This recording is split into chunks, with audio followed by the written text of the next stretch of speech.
Hey there, Avicians, Ferocis here. Today in Raid 101, we're going to be covering how to tank Boss 4 of Hard Mode Citadel as the boss tank. There are a lot of ways to start this fight. I use the Agro Ride method. For this method, you're going to have your DPS start the fight, and then you are going to be picking up the boss about 2/3 of the way to your DPS. Let's pause and rewind that for a second. What you just saw was me pulling my right book at about 1/3 of the distance, and then pulling my left book on the second third before dumping all of my pips into the boss. It's important to wait for the first circles to drop before moving into position, and in a perfect run, both circles will drop on your DPS, allowing you to stay put until that first tank buster. Safety Tank is the first rotation you're going to learn. The key here is 5 to 6 stuns thrown through the boss after each tank buster. This pauses his attacks long enough to drop all of your anti-heal stacks. The book rotation for Safety Tank is right book, left book, and bursts of 2 to 3 direct hit pips while using your heal book and extra right book on cooldown. Bubble Tank is essentially Safety Tank with a twist. Your book rotation changes to right book, left book, and heal book. This is because you are doing 0 damage to the boss. Luckily, empowering your heals also helps you hold aggro. Edgy Tank is for when you've gotten good at staying alive and are ready or need to get better at holding aggro. The key here is the rotation itself. Tank Buster 1 is 2 to 3 stuns thrown through the boss. And for Tank Buster 2, it is 5 to 6 stuns thrown through the boss. The first set ensures that your shield will be ready for the next Tank Buster, and the second set drops all of your anti-heal stacks. For red phase, you're going to want to be 1 jump away from the boss DPS on your side of the room. 1 circle is survivable for your DPS. 2 stacked, not so much.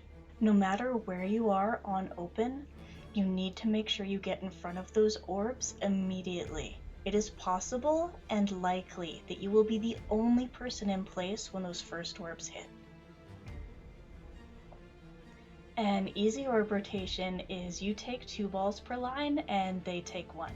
Make sure to stand behind your DPS and heals while they're taking their ball. This will ensure that no balls get through and lets you keep an eye on their health. For this rotation to work well for you, you need to make sure that your boss side DPS and heals have unbending. And when they unbend, you need to make sure that the unbent player takes no more balls for the next 2 minutes. Kiting is used when you have been unable to get your anti-heal stacks off or a boss DPS dies. The key to this is throwing your hammer as far as possible, then kiting in an oval. If you kite in an oval, there is no chance of dying to an orb while trying to pally-port through it. And very important, once whatever the issue was is resolved, you need to on-end pickup re-establish aggro. But I don't have a boss, for instance, to practice on Ferocis?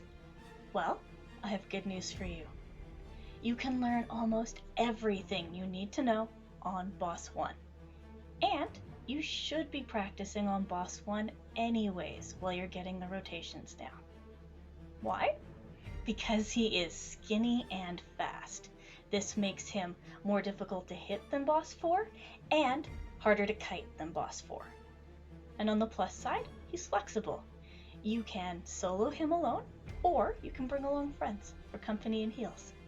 Just remember, if you keep at it, Mr. Thick is going to feel a lot easier to hit. Thank you for watching. Remember to like and subscribe. Was I the only one dead? Oh, that's disappointing. You're up. Sorry, Daddy. Oh my god. Did you just call him Daddy? Woo woo. Yeah. How quirky. Oh, I'm Oh level my 0. God. This is a new level of kinky. I'll be in So about hard 5 monster seconds. days.